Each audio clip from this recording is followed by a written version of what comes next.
You can start. Oh, I'm just going to keep putting on glitter throughout. I thought you. Hi, I'm Shea. And I'm Shealyn. We have our body glitter and our sparklies and it's our 1997. Come on. 97. So I graduated. Oh, I was in 7th grade. Which is why I love this movie so very much. Also because, you know, it has some ties to Scream, the best horror movie of all time. Well, yeah, it's almost like overlaps Scream in a way. The same screenwriter, Kevin Williamson, wrote this script before Scream, and nobody would buy it. And then after the success of Miramax and Scream, Columbia Pictures bought this right away, made it in 50 days. And unfortunately, it wasn't as successful as Scream with critics and fans alike, but I loved it. I remember I saw it in the theater. Yeah, who do we got in there? We got Jennifer Love Hewitt, Prinze Jr., Sarah Michelle Gellar. I love her. She's Buffy. I love Buffy. Yes. So they're also great in this. When they were cast, they wanted to, have beautiful people but likable people. Although you said you don't like Jennifer Love Hewitt for some reason. Bothers me in this movie. I don't even know why. Maybe it's the over dramatic Party of Five-ish. I don't know. I guess I can see where you're going. I am more of a Helen fan, which is Sarah Michelle Gellar. I love her. I love just Sarah Michelle Gellar. Period. She's adorable. And obviously she went on to marry Freddie Prinze Jr., but in this movie they actually only talk to each other twice directly. Like they're in a bunch of the key scenes together, but apparently they only directly interact twice, which is so strange. Maybe they interacted more and they cut those out. Yeah, maybe. But I mean, I'm sure off camera they ended up great friends and then fell in love. Yes. I think they're still married, which is great. Couple. Yes, they are. I just adore them. I think they're so cute. I love them. They're one of my favorite couples. He was cast because they thought he had a everyman factor, which I guess I can see, but also not see. Like he's Freddie Prinze Jr. Like, I don't see a lot of him walking around. True, but I could see more of him than Brian Phillippe because I feel like Brian Phillippe is like way too pretty, very pretty, and Freddie Prinze Jr. If you rough him up a little bit, he can look like he was like the mechanic down the street or something, or like he has that everyday guy, I guess.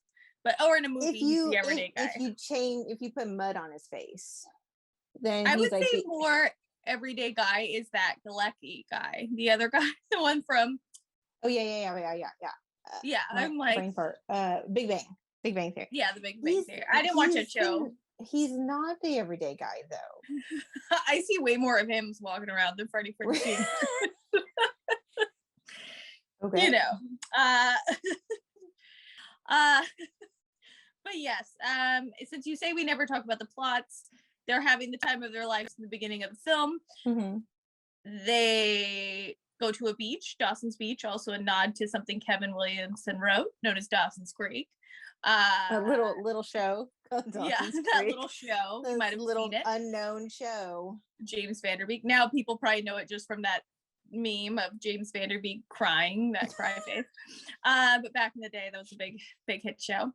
And then afterwards, Ryan Phillippe is drunk. Freddie Prinze driving, going around some windy turns, and they hit something that at first they're like, oh, it must have been a dog. They know it's not a dog. Find a boot, find a body, instead of going to the police, because they, in their mind, or at least the guy's mind, they're going to be screwed and go to prison, which would not have happened at all, but whatever. I guess in the heat of the moment, you're very stressed out. So they throw the guy in the ocean, hoping he floats away. But I never really noticed until I just watched, I think Freddie Prinze Jr. calls the ambulance and his phone is left there on. I could be crazy, but it definitely ends after that whole back and forth. I mean, everyone's seen this damn movie. It's from 1997.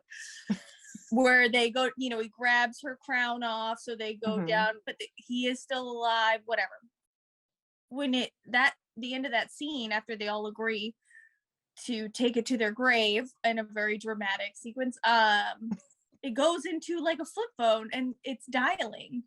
So I don't know. I had to watch it on a very tiny TV, I'm interested to go back and zoom in and see if it says 911 or something, because as you find out, the guy survives, waits a year for some reason to start bothering them about all this. Maybe he had to, recuperate for a year.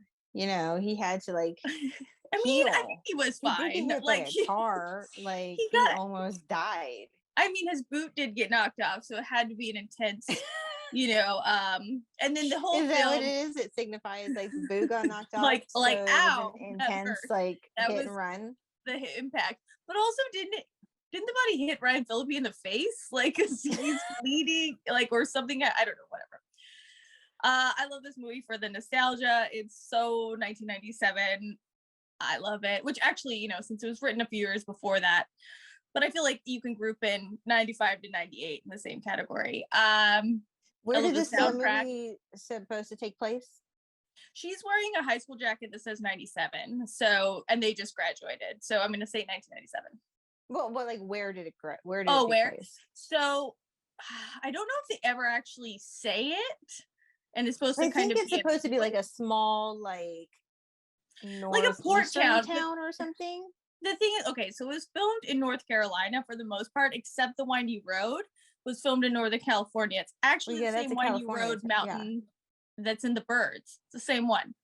Yeah. But they only went there to film that scene. So the rest of it, when I was young watching it, I assumed it was an East Coast small town. That's what I'm thinking, like East, like a New Hampshire. Yeah, because they're all talking about going to colleges, and I'm pretty sure they mention NYU and other schools that it's like not as far with going, but I don't know. I feel like it's always supposed to be kind of ambiguous so that you feel like, oh, that could be me and my friends. You never actually right. But I also think I get this small town feel because she's like this little town queen and little. You can look up when she gets the letter from the killer. I think her address is on there. We'll have to go back and look up. That probably says a screenshot of that one. Yeah, that should say wherever they are. Because in my mind, I would always imagine everywhere was where I was from, right? So we're in California growing up. That's what I thought. And yeah, another little Bodega Bay connection. When they're at Dawson's Beach, sitting and telling the urban legend story, the guy with the hook, the boyfriend story. They bought that boat that's like, shipwrecked there from Bodega Bay. So two little birds connections, very cute. I liked little past references to our podcast because that's what it's all about. Not actually the birds, it's just referencing. Right. No, we can connect it to other episodes. Yes. But yeah, I can't get over it. I love this whole. I owned the soundtrack on CD when it came out. I recreated this movie on VHS. I played every role, which one day I'm gonna find that. Just in that scene, I was like choking myself. This was the movie that you did? Yeah, take it to the grave. I played a lot of Ryan Phillippe. I don't know why. Well, I can see that. Yeah, similar. Where's his head? Yeah, it's like right there. It's like the same. It's like like a mirror. Basically, he's still very pretty. But yeah. I know you didn't rewatch it, but what are your thoughts on? Call me out on that. I mean, I wanted to do it for the time. July. This is you can watch this and I did not know it was written before Scream because I would consider this to be like the poor man's Scream. Well, no, and it was considered that by critics, and that's why people, that's why Scream was sold so easily in the beginning, and this wasn't.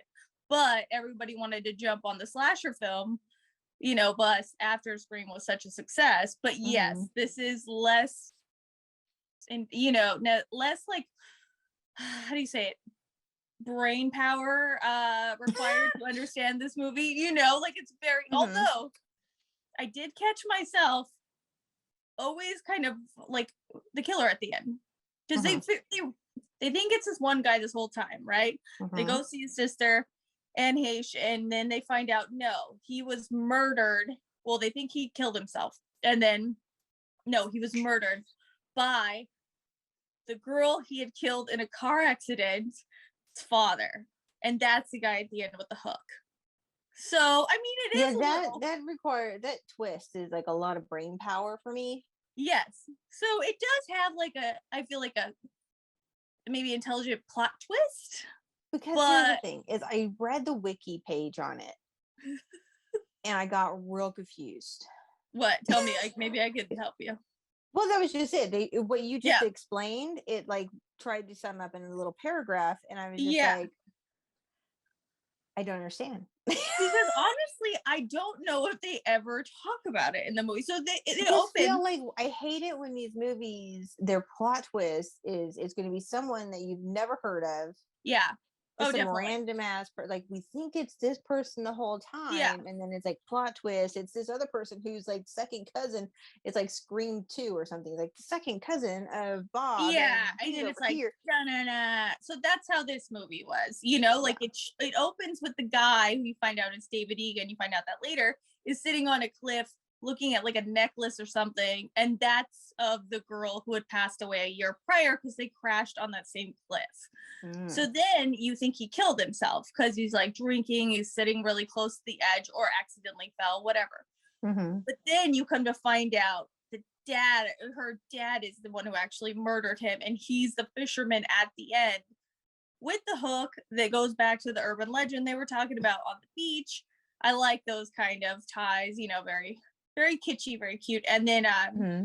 they actually filmed that scene on the water, which I guess was incredibly dangerous, and it worked out. I just always I think the 3/4 of this movie, and then the end I kind of could care less Right. about. I you feel like it know was like that was a lot of these type of movies where you're like the yeah, whole first three, like three-fourths of it is really good, and then yeah, sometimes you feel like you just rush the end of it. You're just like, oh, real yeah, quick, let's put in a killer, and you're just like, wait. but they kind of have to rush it because like otherwise you're like, okay, enough already, just like let's figure this out, or what is going Yes. on. Yes. So I do like the whole build up and the story, I guess, because it was a book before. Hmm. There's a whole bunch of different, like, Helen, Sarah Michelle Gellar's sister, Elsa, was a suspect in the book. And so, in the movie, they kind of allude to that, but they never go into it. It's just like a flash. And so, I mean, there's also a different murderer in the book. The book's very different. So, I Good don't to know. know. I enjoyed it.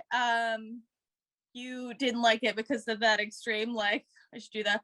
What are you waiting for, huh? And her overflowing boobs that always like amazed me as a seventh grader. I was like, I want my boobs to look like that, which is And there probably they why I are. always, And well, there yeah, they are. I prayed for boobs and I got them. But the thing is, I think Prayer she works is, is what we're learning here, kids. Yep, that is the lesson of today, kids. But no, her bra was clearly 3 sizes too small. I always bought bras too small, probably because of that scene. I read that a kid actually won some contest and made up that scene. That scene was not in the script. It's very Party of Five dramatic. Yes. Like, Well, she was come like, and really? get You want me to me. do that? I know. And then the great line, I think Ryan Phillippe says, like, he made a coleslaw of Helen's head, which always made me laugh for some reason because the killer cut her beautiful hair off. It's like, coleslaw? Really? But I don't know. It warms my heart when I watch this movie. I can watch it over and over, or just have it playing in the background. There are sequels, multiple. I've only ever seen the Yes. second one with It goes, Brandy. I know what you did last summer. I still know what you did last summer. And then I will always know what you Yes. did last summer, which is just like, stop. And now You are the there's a reason TV why show. they made parodies of these movies. Please stop. Yeah, there's a whole Like, TV show. I haven't watched it. I haven't watched it either. And I would like them to stop doing that. I remember I did watch the second one like probably a year ago, and it's watchable. It's good. Not as good as this one. This is the Right. classic. Of course. It's the original. And I love Sarah Michelle Gellar and Freddie Prinze Jr. It's like, wouldn't you kill off my favorite people? Yeah. I'm done with your series. Well, no, Sorry. Freddie Prinze Jr. doesn't die. No, but Sarah Michelle Gellar does. She doesn't. Does Ryan Phillippe? Or he just goes away? I don't know. I couldn't I'm like tell trying you. to think. I just watched Again, this. I did not watch it. And you did just watch it and you can't remember. So I don't know. I got distracted. But I'm pretty sure she dies some weird, gruesome death with her like tiara and stuff in. No, I don't think she dies. I don't know. Jennifer Love Hewitt's boobs distract me the entire film. That's all I'm looking at. They're overflowing. They look lovely. So if anyone else needs an incentive to watch this movie, just zoom in on her overflowing boobs in that scene where she's like, I'm telling you, they're coming out. Very, very what's the word? Goals is what you call it now. I just saw it and I was like, I hope my boobs look like that one day. But yeah, any how many hooks are you gonna give it? How many what? Hooks. Like you got to do the killer hook. Do the hook. Okay, I was like, yeah. They said boobs. I'm like, what? I mean, you could do Jennifer Love Hewitt overflowing tits. Either one. I would say 3. I would do 3 out of 5. All right. And the only reason I do is because part of the Scooby Gang is in this movie. So I'm done with you. Nostalgically, I'm gonna give it a 4 out of 5 because 4 out of 5. I see no butterfly clips, so I don't know if it deserves 4. Right? I know, because it wasn't really 97 fashion. I think it's still a little early 90s fashion. But I love it. Love that soundtrack. That Hush song, so good. But yeah. Happy 4th of July. Yes. It's our 4th of July. 4th of July is why we did this movie. We never even said that. We're just I jump said in. it. You didn't. You just weren't listening. I don't listen to you anyway. That one pig that's what? Oh yeah. That pig. The pig go wee. Does the pig actually go wee wee all the way home? Wee. That's me. You know, I have my pig tattoo on my arm. I love pigs. I know. That's you. I'm putting that little Geico commercial. Could switching to Geico really save you 15% or more on car insurance? Did the little piggy cry wee wee wee all the way home?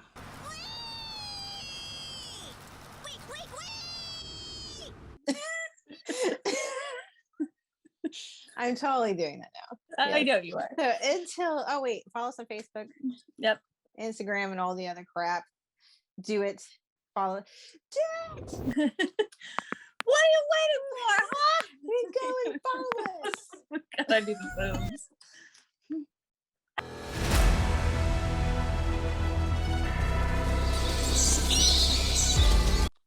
I'm just playing with my boobs. Still, you ready? Can't wear this because you won't see it. Boo.